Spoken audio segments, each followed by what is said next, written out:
Mitad. At sino naman ang naisama mong date? Sorry, what the...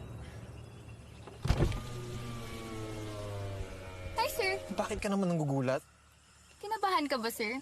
Tinetest ko lang kung gumagana na yung puso mo. Puro kakalokohan, sumakay ka na nga.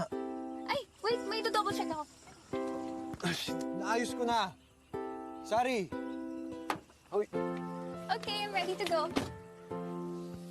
Ay, etong damit pala ni Miss Trixie, ipapa-dry clean ko muna bago ko sa uli.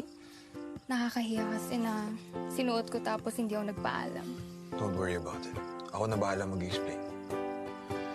And remind me pala na ibibigay ko yung incentive para sa mga ginawa mo today. Bonus! Hindi ko yung tatanggihan, sir. You deserve it. Tsaka hindi naman talaga kasama yung date sa trabaho mo, pero ginawa mo pa rin. Sir naman, okay naman ako sa OTY.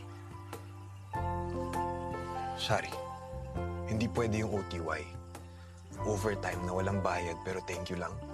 Dapat lahat ng trabaho, lahat ng oras na binibigay mo sa trabaho, binabayaran. Sir, hindi naman kasi yun yung meaning ng OTY. Tsaka, gusto ko rin ng pera, no? So ano meaning ng OTY? OTY means overtime with you?